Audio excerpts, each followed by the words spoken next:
Dimanche 8 janvier 2023, Madame, Monsieur, bonjour. Bienvenue dans le 12h30 sur RTI2. Les titres.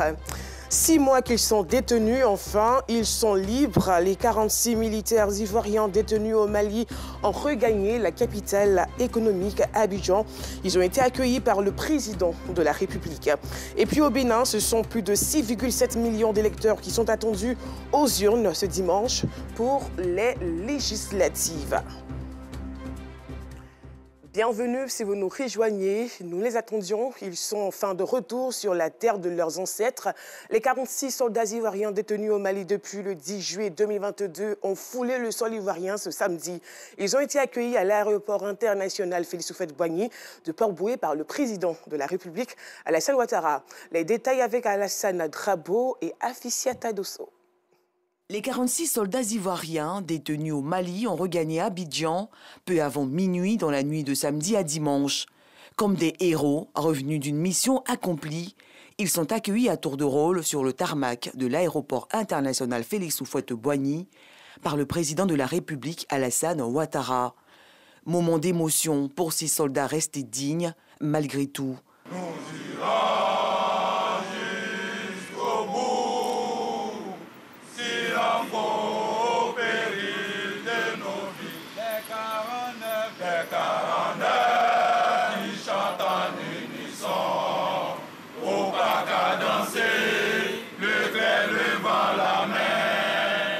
Six mois de détention au Mali viennent ainsi de prendre fin. 6 mois au cours desquels toute la diplomatie ivoirienne, celle de la sous-région, mais aussi toute la communauté internationale s'est mobilisée pour leur libération.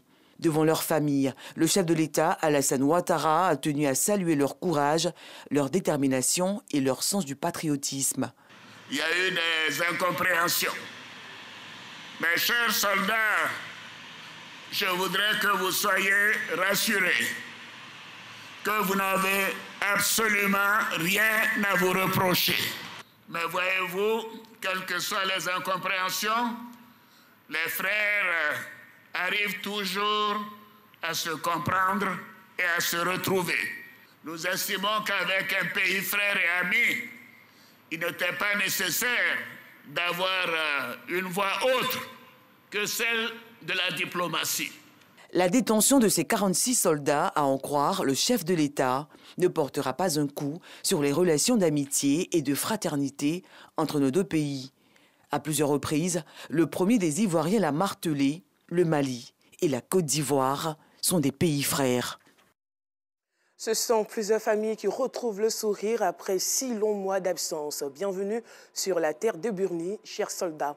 C'est devenu une tradition à Abongwa, un village de la sous-préfecture d'Ara, la fête de l'igname. Un tubercule d'une grande importance dans l'histoire de ce peuple à Nimoronou. La découverte de cet aliment a évité la famine à ce peuple venu du Ghana. Pour tout cela, un culte lui est dédié en fin d'année en guise de remerciement à Dieu. Ce moment marque également le passage à une nouvelle année dans leur tradition, une occasion de pardon et de partage, des festivités qui méritent d'être vécues. Théodore Zouzou.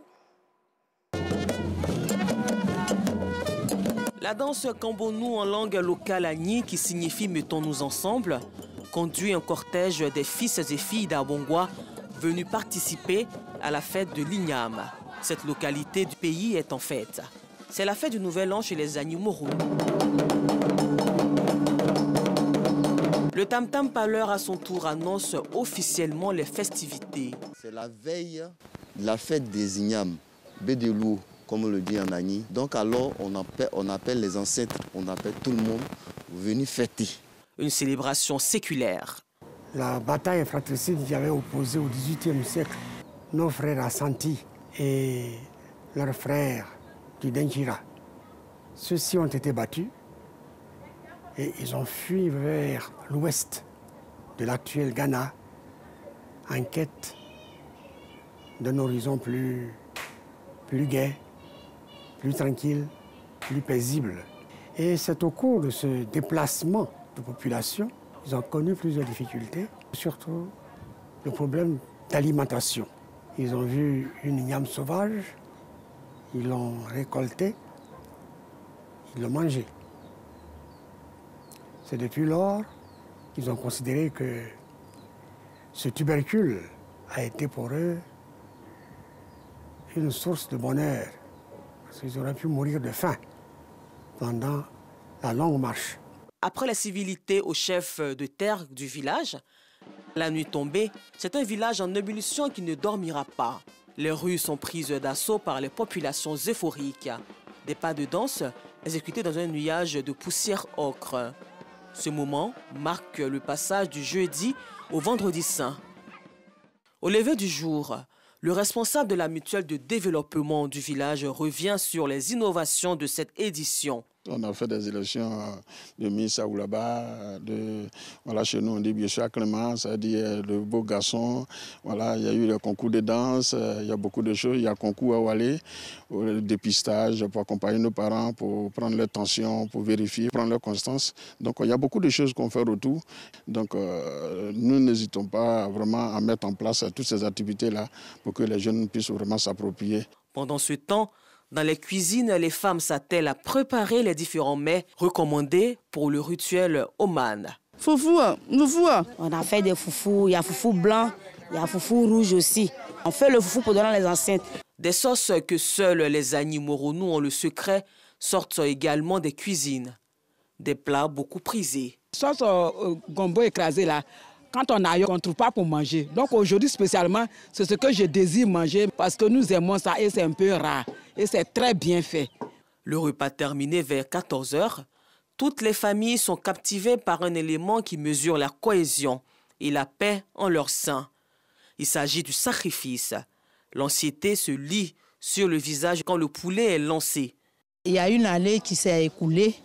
Les ancêtres nous ont protégés. Si le poulet ne se couche pas sur le ventre, ça veut dire que nous leur avons fait quelque chose qui n'est pas bien. Il faudrait que nous reprenions ces sacrifices, alors ce n'est pas bien. Il faudrait que le poulet se couche sur le ventre pour qu'on sache que les ancêtres ont été avec nous durant cette année écoulée. C'est pour cela que nous étions inquiets. La joie revient une fois le sacrifice agréé par les ancêtres. Après cette étape, le chef du village, par ailleurs chef de terre, vêtu de blanc, peut enfin aller à la rivière Agbo pour offrir le sacrifice demandé. Nous rentrons dans une belle année, donc tout ce qui est passé, on laisse tomber et on se projette sur le futur. Donc il faut se mettre en blanc. Le vendredi considéré comme un jour saint ici, l'accès du lieu est donc interdit aux femmes. Elles peuvent cependant continuer l'animation à une 50aine de mètres du lieu du sacrifice. Un périmètre établi par le chef du village et les siens. Quand tu as la période de menstru, tu ne peux pas descendre à la rivière. Les vendredis saints, les femmes ne viennent pas ici. Les dimanches saints, les femmes aussi ne viennent pas ici. Ce sont les garçons qui descendent là pour puiser l'eau pour donner à leurs femmes. Hormis ces jours saints chez les habitants d'Abongwa, tout le monde peut se laver dans la rivière Agbo les autres jours pour obtenir les ossements de son vœu. Tu viens à la rivière avec un bon cœur, une bonne demande. Un exemple, si j'ai besoin d'un enfant, je peux venir à la rivière. Je vois le chef de terre qui informe le chef du village. Après autorisation, vous venez ensemble et on fait une libation pour permettre à quiconque, dans son besoin, de pouvoir avoir tout ce qu'il demande. De la rivière, le chef et les 5 chefs de famille, à savoir la famille Bambilé, Wassabo, Malambo Soufoué, Kwabo Soufoué et Akmani Bosoufoué, se rendent à la place publique pour le sacrifice public des 5 familles du village. C'est le moment de retrouvailles pour les enfants d'Abongwa. Avant que nous n'allions sur le site de nos ancêtres qu'on appelle Eomek Patasso, on est tenu de nous pardonner les uns les autres. Sous forme d'une purification, c'est depuis le mercredi dernier que l'ouverture a été faite.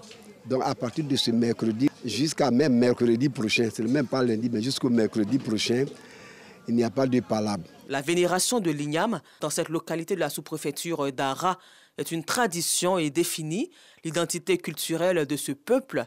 Prochain rendez-vous, le 8 décembre 2023. Une tradition qui montre la diversité de la culture ivoirienne. C'est l'escale 225 commentée par Anicette Conan Blessing.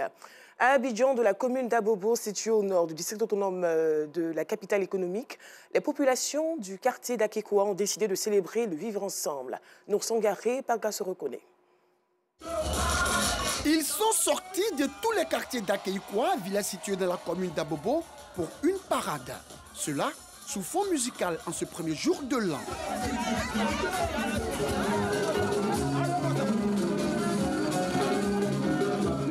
Ces populations issues des différentes couches d'Akekoua ont sillonné rues et ruelles du village pour célébrer le vivre ensemble. Une initiative de l'association Sapato Ivoire en collaboration avec la chefferie. Jeunes, vieux, femmes, enfants, en tout cas tout le monde est sorti. Il faut dire que c'est aussi une manière de rendre grâce à Dieu parce que certains parmi nous n'ont pas eu la chance de trouver cette nouvelle année. Nous permettons que ce soit à Thié, que ce soit du Nord, par la tradition musicale de vivre en cohésion sociale. Parce que sans la paix, on ne peut rien faire. La paix est la base de toutes choses. Cette parade se tient chaque année à l'occasion du Nouvel An. Elle s'inscrit dans le cadre des activités socio-culturelles du village d'Akekoua. Le thème retenu cette année, le pardon et la tolérance, facteur de cohésion sociale et de paix durable. En culture, l'artiste congolais Fally Ipupa était dans la commune d'Abobo et précisément à la mairie où il a promis de revenir donner un concert gratuit aux populations de cette commune. Cette décision, dit l'artiste, est due au fait qu'il était l'un des artistes privilégiés de l'ancien maire de la commune d'Abobo, Ahmed Bakayoko. Reportage, Yakuba Koulibaly, connaît par grâce se reconnaît. Il brille déjà, mais que son étoile brille encore plus fort. Salle de mariage de la mairie d'Abobo. La ministre d'État, Kandia Kamara, maire de la commune, visiblement très heureuse d'accueillir l'artiste international de la rumba congolaise, Fally Ipupa. Avec elle, les populations d'Abobo. Que Dieu continue de l'élever.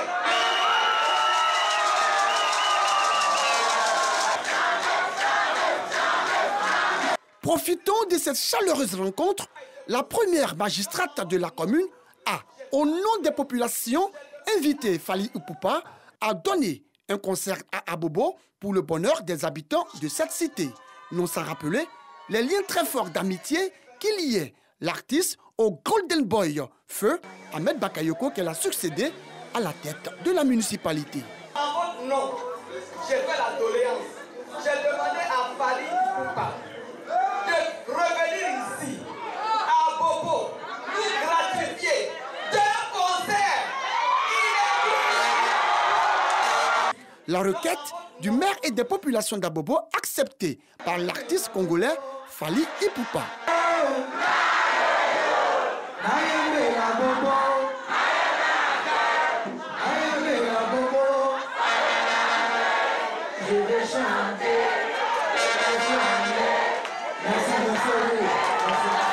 Je confirme, on va essayer de revenir cette année ici pour faire un grand concert gratuit à l'hommage à notre grand frère, notre maire, notre ministre, notre corps. À cette rencontre, le premier officier municipal a permis à l'artiste de visiter la place Ahmed Bakayoko, située en plein cœur de la cour de la mairie.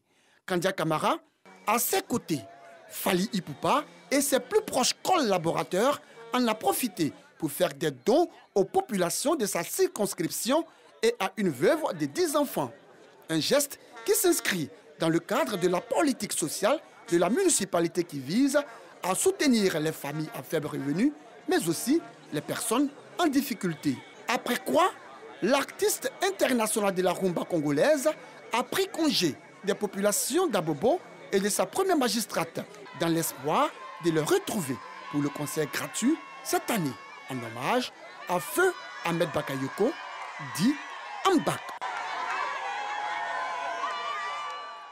Terminons ce journal au Bénin. Plus de 6,7 millions d'électeurs sont appelés aux urnes ce dimanche pour des élections législatives qui vont voir entrer au Parlement 109 députés, dont au moins 24 femmes. Fin de ce journal. Merci de l'avoir suivi. À très vite.